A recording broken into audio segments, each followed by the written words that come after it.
안녕하세요 여러분, 반갑습니다. 누구나 이해하시고 쉽게 기업에 대한 정보를 전달드리고 있는 대기업 김하지 멘토입니다.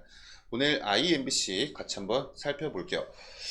지금 이 IMBC 주주님들이시라면 알고 계시겠지만 거의 3년 동안 실적이 거의 좀 멈춰있는 그런 상황입니다. 그리고 어떠한 중장기적인 관점으로 보더라도 우리 주주님들로 하여금 좀 어떠한 성장성 자체를 제시를 못하고 있어요. 그래서 오늘 영상에서 이 실적 개선을 위해선 아무래도 이 사업 다각화 혹은 또 어떠한 경쟁력을 끌어올리는 게 굉장히 중요해 보입니다. 그래서 그러한 부분들을 간단히 좀 말씀을 나눠볼 거고요. IMBC 향후 주가 흐름의 시나리오 같이 영상에서 말씀 나눠볼게요.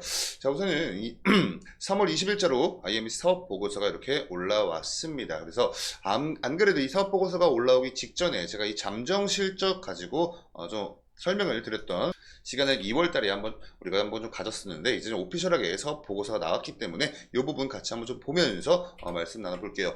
자, 실적을 한번 좀 보시면 21년도, 그리고 22년도, 그리고 23년도 이렇게 놓고 보시면 됩니다. 자, 21년도 때 매출액 같은 경우에 468억 원, 그리고 22년도 때 474억 원, 그리고 23년도 때 463억 원 기록하면서 이 3년 중에 가장 좀 좋지 못한 성적을 거뒀습니다. 그리고 영업이익도 마찬가지예요. 21년도 때는 그래도 23억 원, 22년도 때 25억 원 이렇게 기록을 했었는데 23년도 때 11억 5,600만 원 기록하면서 거의 뭐 반토막이 났습니다. 영업이익도.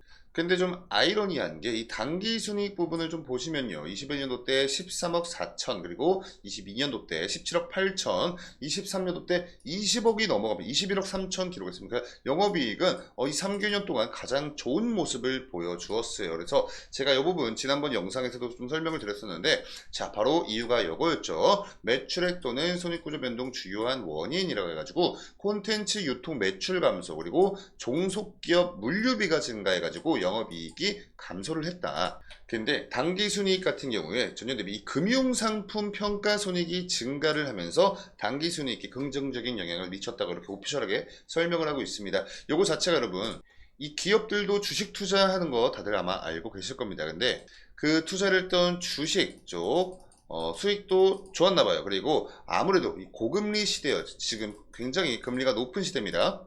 그래서 그냥 돈을 예를 들어서 20년도, 21년도 때 넣어놨던 이쪽에서 금리가 올라가면서 이 부분도 굉장히 좀 긍정적인 영향을 미친 것으로 파악이 되고 있어요.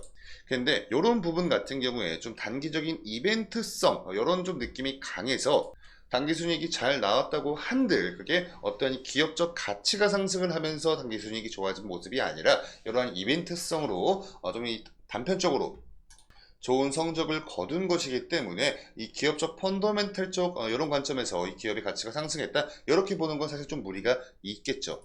그럼 우리가 이 매출을 좀 하나하나 뜯어 보자고요. 좀 보시면요, 이 광고 쪽 같은 경우에서 뭐 23기, 23기, 22년도입니다. 22년도와 23년도 이렇게 놓고 보시면 되고요.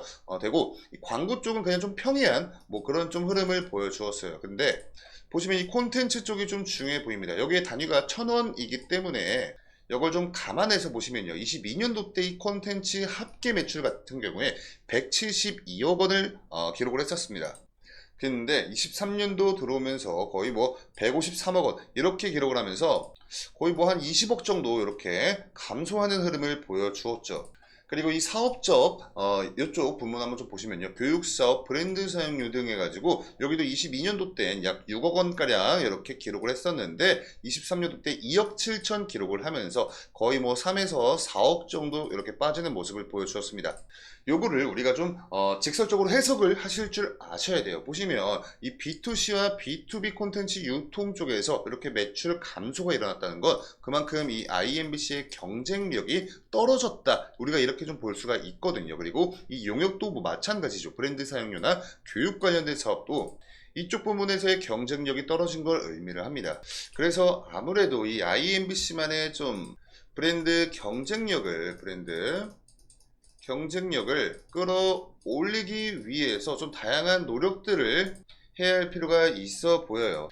이를 위한 방법으로 뭐 사업을 다각화하는 방법도 있겠고요. 어떠한 신사업, 신섭을 영위를 하는 방법도 될 수가 있겠죠. 그리고 이런 거 말고도 지금 현재 3년 동안의 이 실적이 거의 좀 평이한 그런 수준이기 때문에 어차피 매년 내가 벌어들이는 금액이 좀 어느 정도 일정하다 한다면 나가는 이 비용을 내가 줄이면서 실적을 개선하는 그런 방향도 있을 수 있겠습니다. 근데 지금 현재까지 어떠한 기조 자체를 보여주고 있지 않기 때문에 그러한 부분들이 지금 현재 이 IMBC 주가에 녹아들어가 있다 이렇게 보시면 되거든요. 그래서 차트로 넘어와서 같이 한번 좀 보시면요, 이렇게 지금 굉장히 좀 박스권을 그려주는 횡보하는 모습을 보여주고 있습니다. 이때부터 좀 주가 상승이 나왔던 이유 자체가 밝혀진 바로는 IMBC가 영화 파묘에 좀 투자를 했다는 소식이 있었어요. 근데 파묘가 여러분들 다들 잘 알고 계시다시피 2024년도 들어오면서 올해 첫 1000만 영화에 됐죠. 제가 알기로는 이 1000만 관객을 좀 훌쩍 뛰어넘은 것으로 알고 있습니다.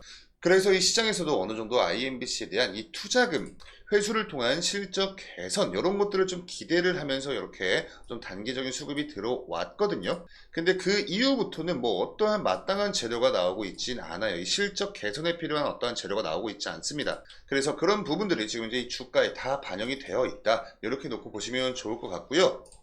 뭐 굉장히 높은 확률로 어떠한 뭐 새로운 이슈나 뭐 이런 것들이 나오지 않는다면 굉장히 높은 확률로 이렇게 계속해서 박스권 횡보를 이어나갈 가능성이 높다 이렇게 말씀드릴 수 있겠고, 수급 같은 경우를 좀 보시면 그렇게 크게 뭐 딱히 의미 있는 수급세는 보이지 않고 있습니다. 근데 그나마 좀 눈에 띄는 부분이 뭐냐면 여기 기타 법인 쪽에서 그래도 좀 꾸준하게 어느 정도 매수세가 들어오고 있다는 부분, 요거 말고는 딱히 그렇게 뭐 눈에 띄는 흐름을 보여주고 있진 않아요.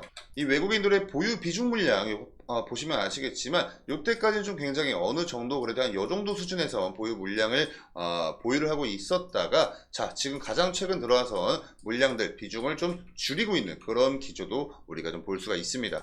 그래서 이렇게 IMBC 같은 경우에 우리가 주가 상승을 우리 기대를 하기 위해서는 뭐 이 수급 주체 중에서 개인과 외국인, 기관 이렇게 크게 보면 이렇게 세 가지가 있습니다. 근데 우리 개인들은 주가를 끌어올릴 힘이 없기 때문에 외국인이나 기관들의 수급을 우리가 기대를 해볼 수가 있겠죠. 자, 근데 기관들은 뭐 어떠한 이 수급 동향 자체를 보여주고 있지 않고 대신에 이 외국인들은 또 매도세가 지금 현재 강하게 나오고 있어요. 그래서 뭐 이런 부분은 뭐 당연히 우리 IMBC 주가에는 좀 부정적인 요소이다 이렇게 좀 말씀을 드릴 수가 있겠고요.